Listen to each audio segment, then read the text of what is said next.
There are no survivors from the Turkish military cargo plane that crashed in Georgia Tuesday. All 20 people killed in the accident were members of the Turkish military. The aircraft took off from Ganja, Azerbaijan, and lost control shortly after entering Georgian airspace. An investigation is underway. Our correspondent Julia Hahn joins us from Istanbul. Crash investigators are at the scene. What's the situation?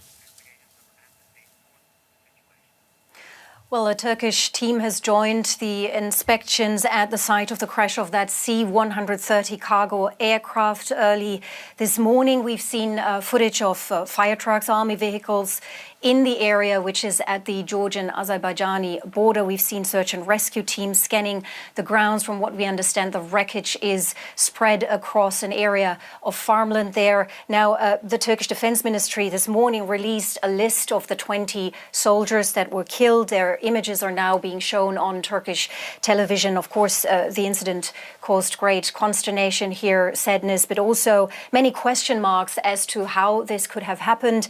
Turkish President Erdogan interrupted a speech in Ankara yesterday already, offering his condolences for the martyrs. That's the term he used, but it was only this morning that all of the people on board of this military cargo plane were officially confirmed dead.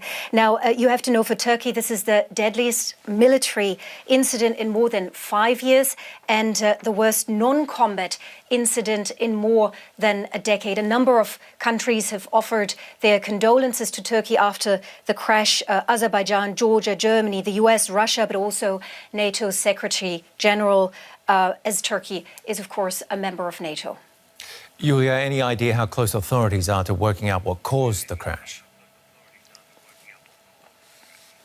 Well, Turkish authorities have so far not provided any information or explanation about what could have possibly caused this crash, but they said a probe is underway and that they were closely cooperating with Georgia and Azerbaijan on this.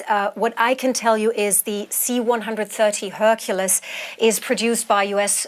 company Lockheed Martin. It's used widely by air forces around the world. It's considered to be a pretty reliable military transport aircraft capable of operating from unprepared runways. So now there is, of course, speculation about the possible causes. Turkish officials have cautioned against publishing unverified information and have urged the public to wait for the outcome of the official investigation. But some analysts were quoted saying that the footage and the images of the crash indicate that the plane broke apart mid-flight, and they have also pointed out that Turkey's fleet of these C-130s is quite old and in need of renewal. Reportedly, that plane that crashed was nearly 60 years old, and it had entered the Turkish Air Force in 2010. And then there are some aviation experts who say that they see similarities to an incident that happened 8 years ago in the US and Mississippi, where a different model of that same Lockheed Hercules plane crashed mid-air, killing all 16 people on board. Back then, the investigation revealed the reason was improper repair on a faulty propeller. But as I said, we need to wait for the official investigation to proceed, and then hopefully more will emerge on the possible causes. Julia Hahn reporting from Istanbul for us.